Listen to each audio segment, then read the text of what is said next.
Hey crew, it's Pitt, and I am back with some more ancient lore.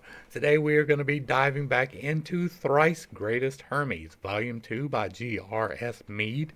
We will be doing the perfect sermon, the second part of it. It will be beginning in part 7 and continuing on until 15. With that being said, let's go ahead and dive into the text. This is part 7. And now let us begin to treat of spirit and such things. There was first God in matter, which we in Greek believe to be cosmos, and spirit was with cosmos, or spirit was in cosmos, but not in like way as in God, nor were there things from which the cosmos comes to birth in God. They were not, just for the very reason that they were not, but were as yet in that condition whence they have had their birth. For those things only are called ingenerable, which have not yet been born, but also those which lack the fertilizing power of generating, so that from them naught can be born. And so whatever things there are that have in them the power of generating, these two are generable. That is to say, from which birth can take place, though they be born from themselves alone. There's no question that from those born from themselves, birth can with ease take place, since from them all are born. God, then, the everlasting, God the eternal, nor can be born, nor could he have been born. That is, that was, that ever shall be. This, therefore, is God's nature, all from itself. But matter and spirit, although they do not seem to be things born from any source, yet in themselves possess the power of generation and of generating, the nature of fecundity. For the beginning truly is in just that quality of nature which possesses in itself the power and matter both of conception and of birth. This, then, without conception of another, is generable of its own self. But, on the other hand, those things which only have the power of bringing forth by blending with another nature are thus to be distinguished. This space of cosmos with those that are in it seems not to have been born, in that the cosmos has in it undoubtedly all nature's potency. By space I mean that in which are all things. For all these things could not have been had space not been to hold them all, since for all things that there have been must be provided space. For neither could the qualities, nor quantities, nor the positions, nor the operations be distinguished of those things which are nowhere. So then the cosmos also, though not born, still has in it the births of all, in that, indeed, it doth afford for all of them the most fecund wombs for their conception. It, therefore, is the sum of all that quality of matter which hath creative potency, although it hath not itself been created. And, seeing that this quality of matter is in its nature simple productiveness, so the same source produces bad as well as good.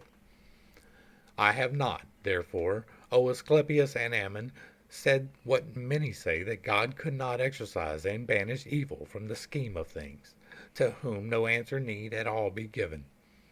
Yet, for your sakes, I will continue what I have begun and give a reason. They say that God ought to have freed the world from bad in every way, for so much is it in the world that it doth seem as though it were one of its limbs. This was foreseen by highest God, and due provision made, as much as could ever have been made, in reason made. Then when he thought it proper to endow the minds of men with sense and science and intelligence. For it is by these things alone whereby we stand above the rest of the animals, that we are able to avoid the snares and crimes of ill. For he who shall on sight have turned from them, before he hath become enmeshed in them, he is a man protected by divine intelligence and godly prudence. For that the groundwork of true science doth consist of top stones of virtue. It is by spirit that all things are governed in the cosmos and made quick, spirit made subject to the will of highest God, as though it were an engine or machine. So far, then, only let him be by us conceived, as him who is conceivable by mind alone, who is called highest God, the ruler and director of God sensible, of him who in himself includes all space, all substance, and all matter, of things producing and begetting in all whatever it is, however great it be. It is by spirit that all species of the cosmos are, or moved, or ruled, each one according to its proper nature, given to by God. Matter or cosmos, on the other hand, is that which holds all things, the field of motion, and that which draws the crowds together, all of which God is ruler, distributing unto cosmic things all that is requisite to each. It is filled with spirit, that he fills all things according to the quality of each one's nature. Now, seeing that the hollow roundness of the cosmos is borne round into the fashion of a sphere, by reason of its very quality or form, it never can be altogether visible unto itself. So that, however high a place in it thou shouldest choose for looking down below, thou couldst not see from it what is at bottom, because in many places it confronts the senses, and so is thought to have the quality of being visible throughout. For it is solely owing to the forms of species, with images of which it seems insculpted, that it is thought to be as though it were visible throughout, but as a fact 'tis ever to itself invisible. Wherefore its bottom, or its lowest part, if such a place there be within a sphere, is called in the Greek Aedes, since that eidein, in Greek meaning seeing, which being seen, the sphere's beginning lags. Hence, too, the species have the name Idei, since they're a form we cannot see. Therefore, in that they are deprived of being seen, in Greek they are called Hades. In that they are at the bottom of the sphere, they're called in Latin inferi. These, then, are principal and prior, and, as it were, the sources of and the heads of all the things which are in them, through them, or from them. Asclepius. All things, then, in themselves, as thou, thrice greatest one, dost say, are cosmic principles, as I should say, of all the species which are in them, or, as it were, the sum and substance of each one of them. Hermes. So, cosmos, then, did nourish bodies, the spirit, souls, the higher sense, with which celestial gift mankind alone is blessed, doth feed the mind, and these are not all men, but they are few, whose mind are of such a quality that they can be receptive to so great a blessing. For the worlds illumined by the sun, so is the mind of man illumined by that light, nay, in still fuller measure. For whatsoever thing the sun doth shine upon, it is anon, by interjection of the earth or moon, or by the intervention of the night, robbed of its light. But once the higher sense hath been commingled with the soul of man, there is atonement from the happy union of the blending of their natures, so that the minds of this kind are never more held fast in errors of the darkness. Wherefore, with reasons, have they said the higher senses are the souls of gods, to which I add, not of all gods, but of the great ones only, nay, even the principles of these. And so ends part 7, in which we learn that the nature of God is all and all is God. Right? We have talked about this several times in here already, but we're going to repeat it because it's a new video. God is. He is me. He is you. He is the space between me and you, and He is the space between the space of me and you. That is this chapter summed up. He is all things. And inside of the all things, He has made divisions. Some of the divisions are things that are but do not think. And there are us, things that are and do think. That is who we are. We are able to reason, but not everybody chooses to use that reason. You are intended to use the reason, especially if you are this far along in this video. You are supposed to use your reason to seek God, to figure out what the path is that you are supposed to be on. All right, section 8. What dost thou call, thrice greatest one, the head of things? or the sources of beginnings. Great are the mysteries which I reveal to thee, divine the secrets I disclose. And so I make beginning of this thing with prayers for heaven's favor.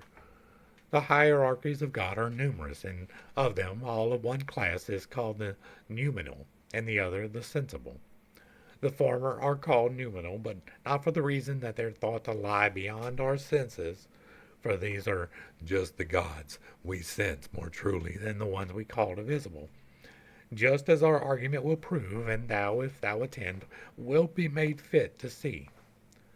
For that a lofty reasoning, and much more one that is too godlike for the mental grasp of average men, if that the speaker's words are not received with more attentive service to the ears, will fly and flow beyond them, or rather will flow back again and mingle with the streams of its own source.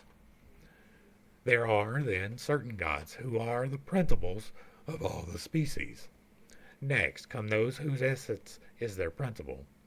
These are the sensible, each similar to its own dual source, who by the sensibility of affect all things, the one part through the other part, in each making to shine the proper work of every single one. Of heaven, of heaven, or whatsoever it be that embraced within the term the essence chief is Zeus, for 'tis through heaven that Zeus gives life to all. Sun's essence chief is light, for the good gift of light is poured on us through the sun's disk. The 36, who have the name of horoscopes, are in the self-same space as the fixed stars. Of these, the essence chief or prince is he whom they call pantomorph or omniform, who fashioneth the various forms for various species. The 7 who are called spheres have essence chiefs, that is, have each their proper rulers, whom they call altogether Fortune and Hymarmene, whereby all things are changed by nature's law, perpetual stability being varied with incessant motion. The air, moreover, is the engine or machine through which all things are made. There is, however, an essence chief of this, a second, ere mortal, from mortal things and things like these. These hierarchies of gods, then, being thus and in this way related from bottom to top, are thus connected with each other and tend towards themselves. So mortal things are bound to mortal things, sensible to sensible. The whole of this grand scale, rulership, however, seems to him who is the highest lord, either to be not many things, or rather to be one.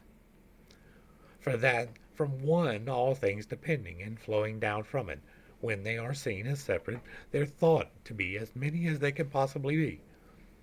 But in their union it is one thing, or rather two, from which all things are made, that is, from matter, by means of which the other things are made, and by the will of him, by naught of whom they're brought to pass. Asclepius. Is this, again, the reason, O thrice greatest one? Hermes. It is, Asclepius, for gods, the Father or the Lord of all, when whatsoever else may be the name by which he's named more holily and piously by men, which should be set apart among ourselves for sake of our intelligence.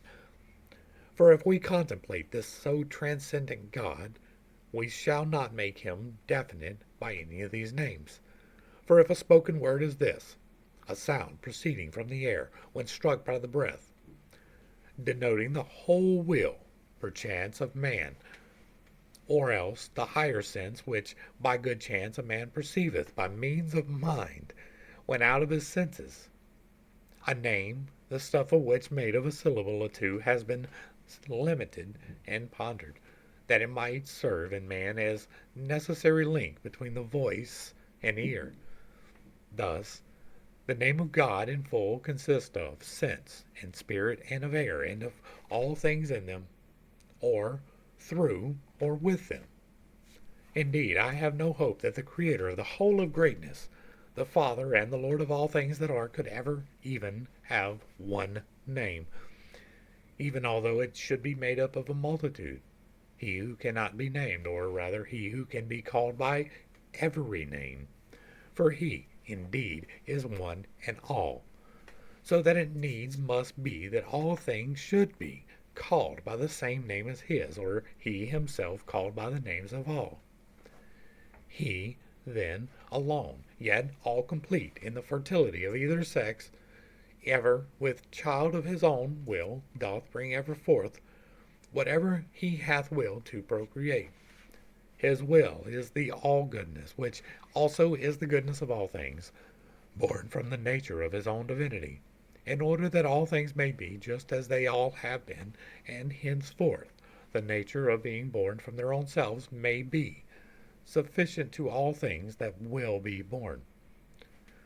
Let this, then, be the reason given thee, Asclepius, wherefore and how all things are made of either sex. Asclepius, thou speakest of God, then, O thrice greatest one? Hermes, not only God, Asclepius, but all things living and inanimate, for it is impossible that any of the things that are should be unfruitful. For if fecundity should be removed from all the things that are, it could not be that they should be forever what they are.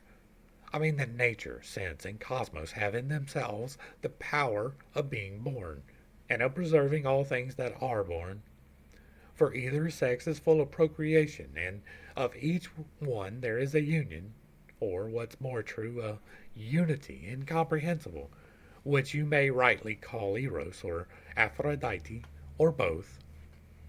This, then, is truer than all truth, and plainer than what the mind's eye perceives, that from the universal God of universal nature all other things for evermore have found, and have bestowed on them, the mystery of bringing forth, in which there is innate the sweet charity, joy, merriment, longing, and love divine. We might have to tell the mighty power and compulsion of this mystery, if it had not been able to be known by everyone from the personal experience, by observation of himself.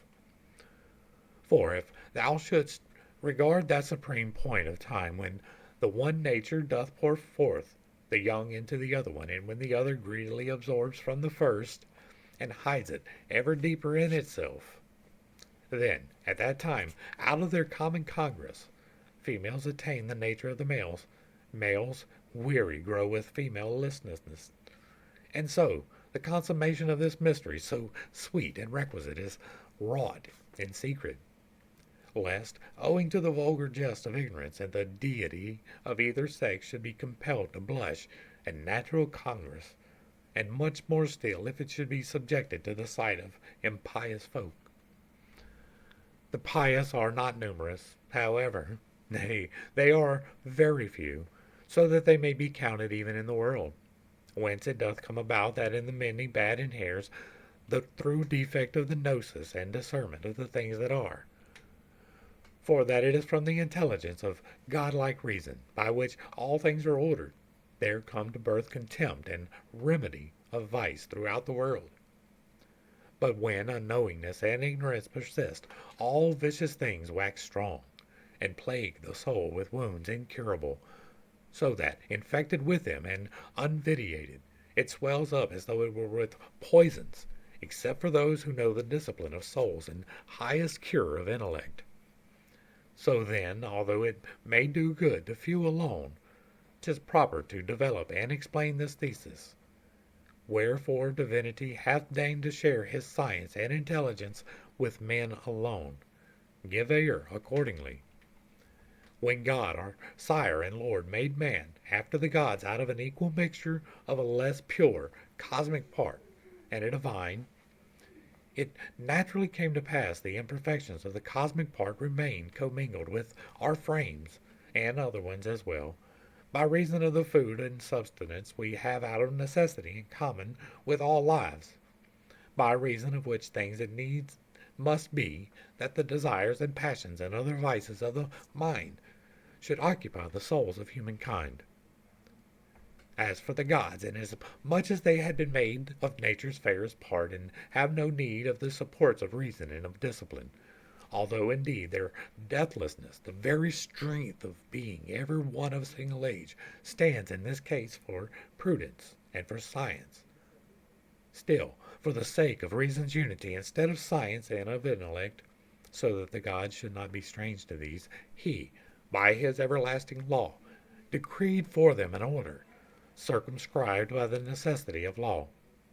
While, as for man, he doth distinguish him from all the other animals by reason and by discipline alone, by means of which men can remove and separate their bodies' vices, he helping them to hope and effort after deathlessness. In fine, he hath made man both good and able to share in immortal life, out of two natures, one mortal and one divine. And just because he is thus fashioned by the will of God, and it is appointed that man should be superior both to the gods who have been made of an immortal nature only, and also to all mortal things. It is because of this that man, being joined unto the gods by kinsmanship, doth reverence them with piety and holy mind, while, on their side, the gods with pious sympathy regard and guard all things of men. But this can only be averred of a few men endowed with pious minds. Still, of the rest of the vicious folk we ought to say no word, for fear a very sacred sermon should be spoiled by thinking of them. And so ends part 8. I'm going to go ahead and pop up part 9. And what we got from here was again a reiteration that God is all things, right? And not only is God all things, but God is all things in you, and that you should be striving for the pious. Now, we've talked before. I don't believe that exclusion is our destiny. I believe that our destiny is to find the balance in things. That includes all the virtues and the vices, to find the balance between them in your personal journey, your own destination, the lessons that you are here to learn. For some people, that will include cutting off completely something. It may be alcohol, it may be any other substance, it may be physical contact. Those things are a personal thing that may be for you, but for most of us, it is about finding the balance of using the things without having the things take advantage of us. That is a fairly good approximation of what was in that particular section. Now we're going to jump into section number 9. I'm trying to go through these pretty quickly, but we may not get through all of them today. All right. And since our sermon treats of the relationship and intercourse of men and gods, learn, Asclepius, the power and strength of men. Lord and Father, or what is highest God, as he's creator of the gods in heaven, so man's the maker of the gods who, in the temples, suffer man's approach, and who not only have light poured on them, but who send forth their light on all. Not only does a man go forward towards the gods, but also he confirms the gods on earth. Art thou surprised, Asclepius? Nay, is it not that even thou dost not believe? Asclepius, I am amazed, thrice greatest one, but willingly I give assent to all thy words. I judge that man most blessed who hath attained so great felicity. Hermes, and rightly so, for he deserves our wonder, in that he is the greatest of them all.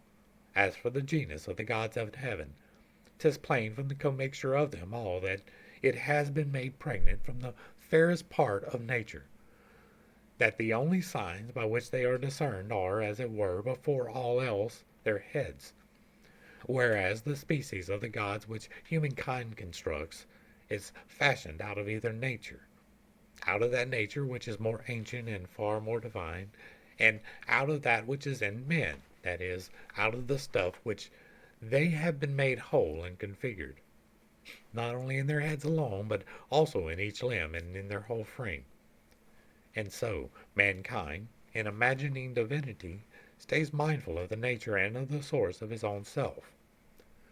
So that, just as our sire and Lord did not make the gods Aenonian, that they might be like him, so hath mankind configured its own gods, according to the likeness of the look of its own self. Asclepius, thou dost not mean their statues, do you, O thrice greatest ones? Hermes, I mean their statues, O Asclepius. Dost thou not see how much thou even doubtest? Statues, ensouled with sense and filled with spirit, which work such mighty and strange results. Statues which can foresee what is to come, and which perchance can prophesy, foretelling things by dreams and many other ways. Statues that take away their strength from other men, take their strength away from men, or cure their sorrow, if they do so deserve. Do thou not know, Asclepius, that Egypt is the image of the heaven, or, what is truer still, the transference, or the descent of all that are in governance or exercise in heaven? And if more truly still, it must be said, this land of ours is shrine of all the world.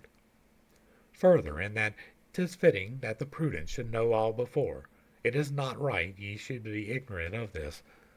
The time will come when Egypt will appear to have in vain served the divinity with pious mind and constant worship, and all its holy cult will fall to nothingness and be in vain. For that divinity is now about to hasten back from earth to heaven, and Egypt shall be left, and earth, which was the seat of pious cults, shall be bereft and widowed of the presence of the gods.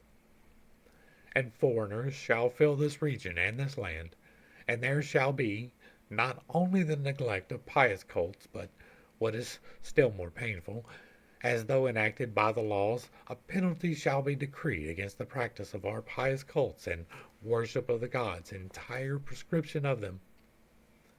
Then shall this holiest land, seat of our shrines and temples, be choked with tombs and corpses.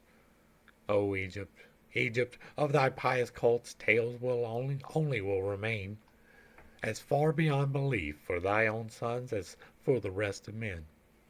Words only will be left cut on thy stones, thy pious deeds recounting.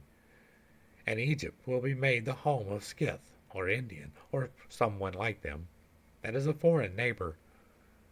Ay, for the godly company shall mount again to heaven, and their forsaken worshippers shall all die out, and Egypt, thus bereft of God and man, shall be abandoned.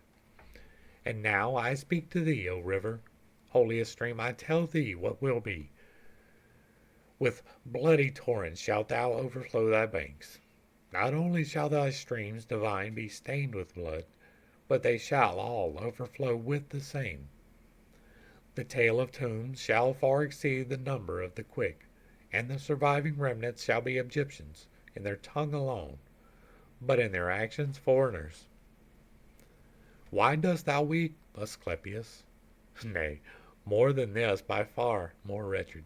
Egypt herself shall be impelled and stained with greater ills. For she, the holy land, and once deservedly the most beloved by God, by reasons of her pious service to the gods on the earth, she, the sole colony of holiness and teacher of religion on the earth, shall be the type of all that is most barbarous. And then, out of our loathing for mankind, the world will seem no more deserving of our wonder and praise. All this good thing, than which there has been fairer naught that can be seen, nor is there anything, nor will there ever be, will be in jeopardy. And it will prove a burden unto men, and on account of this they will despise and cease to love this cosmos as a whole, the changeless work of God, the glorious construction of the good, comprised of multifold variety and forms, the engine of God's will, supporting his own work ungrudgingly, and multitudinous, whole-massed in the unity of all that should be reverenced, praised, and loved, by them at least who have the eyes to see. For darkness will be set before the light, and death will be thought preferable to life. No one will raise his eyes to heaven. The pious man will be considered mad, the impious a sage, the frenzied held as strong, the worst as best. For soul, and all concerning it, will, whereby it doth presume that either it hath been born deathless, or that it will attain to deathlessness, According to the argument I have set forth for you, all this will be considered not only food for sport, but even vanity. Nay, if you will believe me, the penalty of death shall be decreed to him who shall devote himself to the religion of the mind. New statutes shall come into force, a novel law, not sacred, nothing pious, nothing that is worthy of the heaven or gods in heaven shall ever be heard or even mentally believed. The sorrowful departure of the gods from men takes place. Bad angels only stay, who mingled with humanity, will lay their hands on them and drive the wretched folk to every ill of recklessness, to wars and robberies and deceits, and all those things that are opposed to the soul's nature. Then shall the earth no longer hold together, the sea no longer shall be sailed upon, nor shall the heaven continue with the courses of the stars, nor the star course in heaven. Sorry. The voice of every god shall cease in the great silence that no one can break. The fruits of earth shall rot. Nay, earth shall no longer bring forth. The air itself shall faint in that sad listlessness. This, when it comes, shall be the world's old age, impiety, irregularity, and lack of rationality in all good things. And when these come to pass, Asclepius, then he, our Lord and Sire, God, first in power and ruler of the one, God in check of crime, and calling error back from the corruption of all things into good manners and to deeds spontaneous with his will, that is to say, God's goodness, ending all ill, by either washing it away with water flood, or burning it away with fire, or by the means of pestilent diseases spread hostile throughout all lands. God will recall the cosmos to its ancient form, so that the world itself shall seem to me meet to be worshipped and admired. And God, then maker and restorer of so vast a work, be sung by the humanity who shall be then with ceaseless heraldings of praise and hymns of blessing. For this rebirth of cosmos is the making new of good things, and the most holy and most pious bringing back again of nature's self by means of a set course of time, of nature, which was without beginning, and which is without end. For the God's will hath no beginning, and in that 'tis the same, and as it is without an end. Asclepius, because of God's nature, the determination of the will, determination of the highest good, is it not so, great thrice greatest one? Hermes. Asclepius, will is determination's child. Nay, willing in itself comes from the will. Not that he willeth aught desiring it, or that he in the fullness of all things and wills what things he has. He thus wills all good things, and has all that he wills.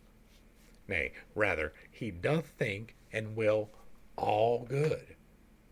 This then is God, the world of goods, God, goods his image. Asclepius, good, thrice greatest one? Hermes, good, as I will teach thee, O Asclepius. For just as God is the apportioner and steward of good things to all the species or genera which are in the cosmos, that is to say, of sense and soul and life, so Cosmos is the giver and bestower of all things which seem unto us mortals good, that is to say, the alternation of its parts, of seasonable fruits, birth, growth, maturity, and things like these. For this cause God doth transcend the height of highest heaven, extending everywhere, and doth behold all things on every side. Beyond the heaven, starless space doth stretch stranger to everything possessed of body.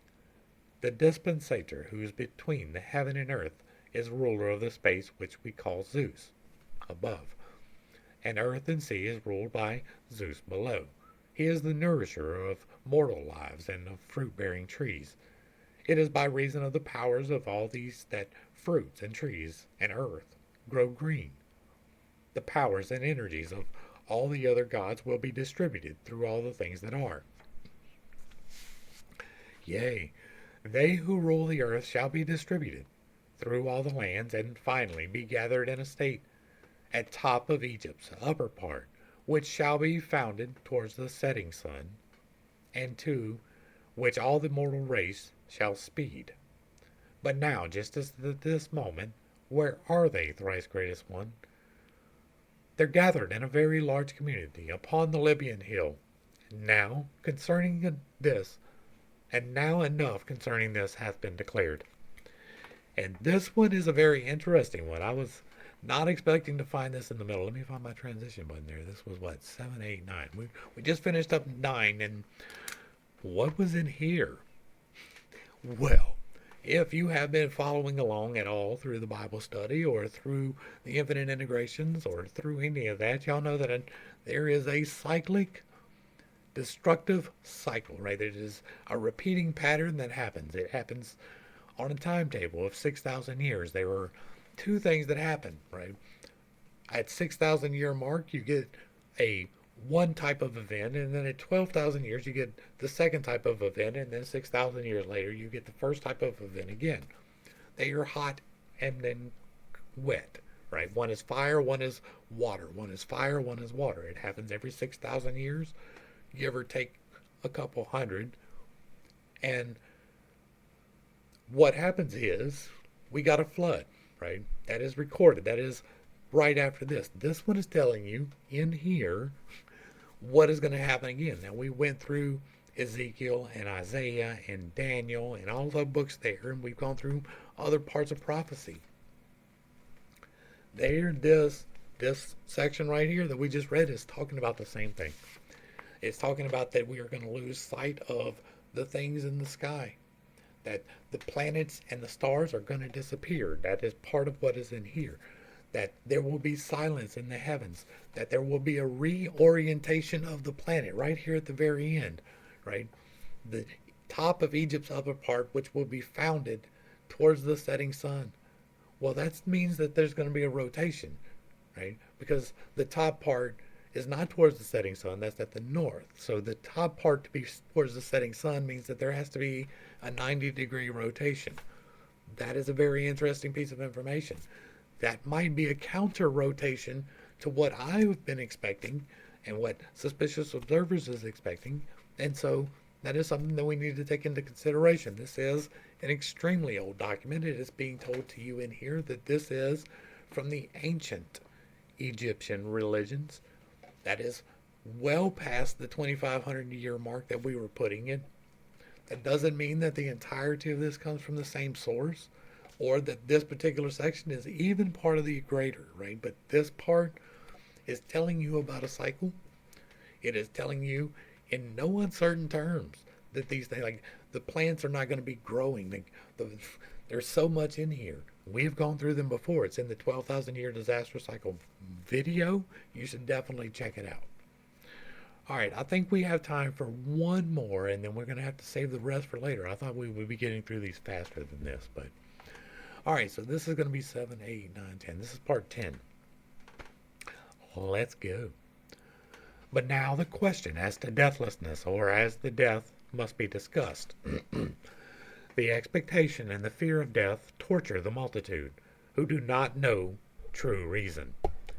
Now, death is brought about by dissolution of the body, wearied out with toil, and of the number, when complete, by which the body's members are arranged into a single engine for the purposes of life.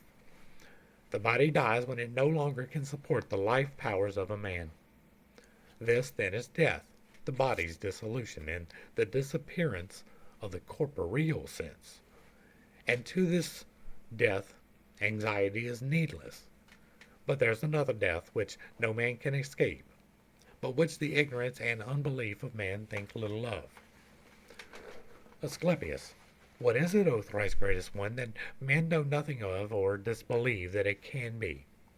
Hermes, so lend thy ear, Asclepius. When the soul's departure from the body shall take place, then shall the judgment and the weighing of its merit pass into the highest demon's power.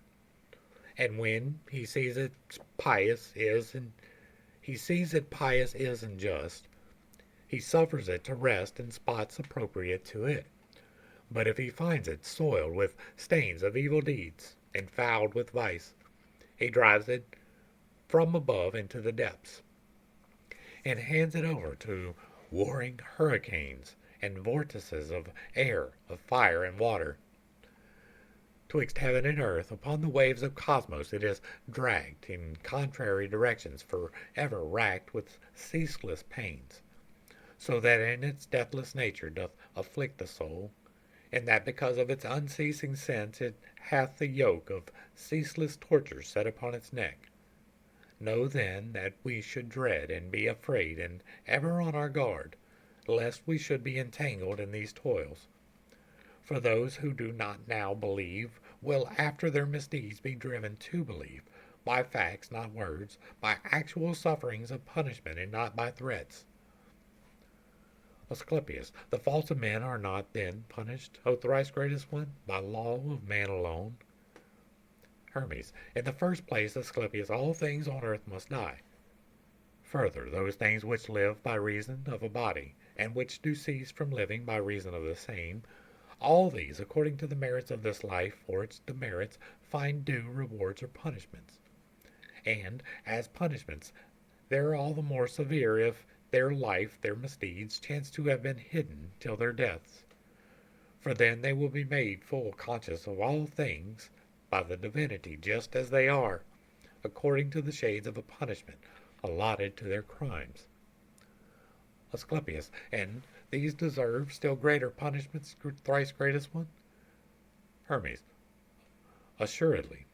For those condemned by law of man do lose their life by violence, so that all men may see they have not yielded up their soul to pay the debt of nature, but have received the penalty of their deserts. Upon the other hand, the righteous man finds his defense in serving God and deepest piety, for God doth guard such men from every ill. Yea, he who is sire of all, Lord, and who alone is all, doth show love to show himself at all. It is not by the place where he may be, nor by the quality which he may have, nor by the greatness which he may possess, but by the mind's intelligence alone, that he doth shed his light on man, on him who shakes the clouds of error from his soul, and sights the brilliancy of truth, mingling himself with the all sense of the divine intelligence, through love of which he wins his freedom from that part of him over which death rules, and has the seed of the assurance that his future deathlessness implanted in him. This, then, is how the good will differ from the bad. Each several one will shine in piety, in sanctity, in prudence, in worship, and in service of our God, and see true reason as though he looked at it with corporeal eyes, and each will, by the confidence of his belief, excel all other men, as by its light the sun the other stars. For that it is not so much by the greatness of his light as by his holiness that his divinity, the sun himself, lights up the other stars. Yea, my Asclepius, thou should regard him as the second God, ruling all things and giving light to all things in the cosmos, whether ensouled or unensouled. For if the cosmos is a living thing, and if it has been, and it is, and will be ever living, naught in the cosmos is subject to death. For of an ever-living thing it is the same of every part which is, that 'tis as ever-living as it is itself. And in the world itself, which is for everyone at the same time an ever-living thing, in it there is no place for death. And so he should be the full store of life and deathlessness, if that it needs must be so that he should live forever. And so the sun, just as the cosmos lasts for aye, so is he, too, forever ruler of all vital powers, or of our whole vitality. He is their ruler, or the one who gives them out. God, then, is the eternal ruler of all living things or vital functions that are in the world. He is the everlasting giver forth of life itself, once For all time he hath bestowed life on all vital powers, he further doth preserve them by a law that lasts forevermore, as I will now explain. For in the very life of eternity is cosmos moved, and in the very everlastingness of life is cosmic space, on which account it shall not stop at any time, nor shall it be destroyed, for that its very self is palisaded around about, and bound together as it were by living's sempiternity. Cosmos is life-giver unto all that are in it, and is the space of all that are in governance beneath the sun. The motion of the cosmos in itself consisteth of twofold energy.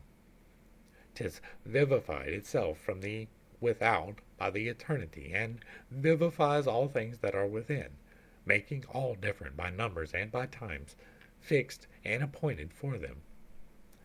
Now, times distinguished on the earth by quality of air, by variation of its heat and cold, in heaven by the returnings of the stars to the same spots, the revolution of their course in time. And while the cosmos is the home of time, it is kept green itself by reason of time's course and motion. Time, on the other hand, is kept by regulation.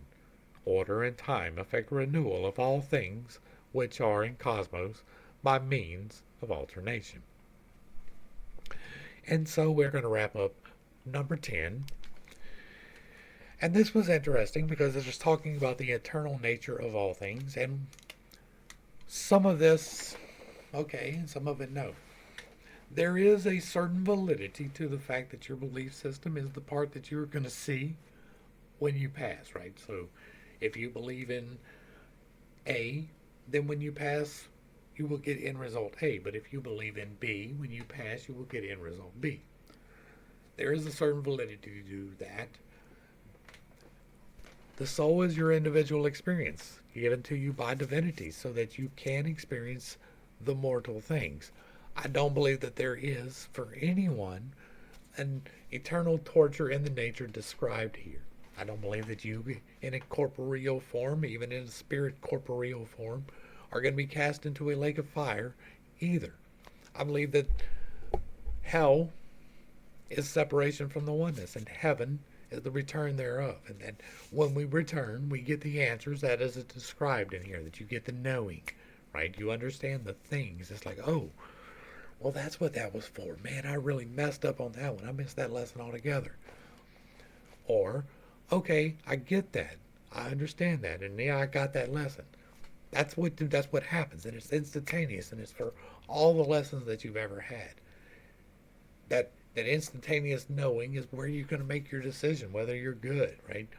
I think I've learned all the lessons that I need to the point where I'm okay. And it's like, all right. Or you still have a lot of lessons to learn. You've been caught in the carnal, right? You're stuck in the low, in the bottom. And that's your free choice. You get to have that experience. But that wasn't the lesson. You didn't learn the lesson. The lesson is to seek God and His justice and His truth and His love and His light. And you didn't do that. Well, then you get to come back. And this time, the choices and the chances and the trials are just a little bit harder than they were before. And if you've been in a really tough spot, you're not really wanting that next round, right? But it's not about the punishment then. It's about learning the lessons now. Your whole life gets better when you learn the lessons, when you start getting the things. Then the energies that are there start aligning for your betterment, for your good. All things work together for the glory of those who love God and are called to His purpose. So if you were giving the love to God and you were called to His purpose and doing the thing you were supposed to be doing, then you get healed suddenly and miraculously without any warning. It happens. But that's where we're going to go ahead and wrap this one up. It's getting a little bit longer than I thought. I didn't read through these, right? We're doing this all at one setting together. And so I thought that it would be going a lot faster than that. The first part went a little bit faster, so I thought it would, and it's not.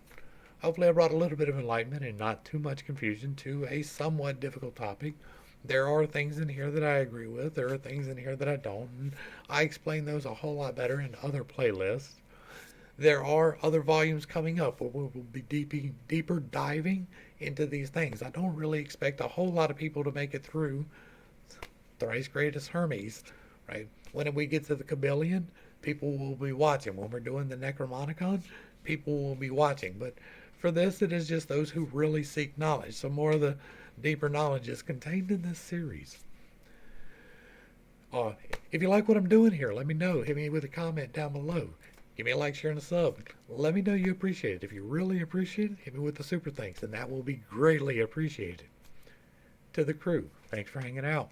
I appreciate every single minute that you are here with me, and I am praying for you every single day. Until next time, I love you. God loves you. You are perfect, whole, and complete just the way that you are. And this has been Pit Steak. Peace. Where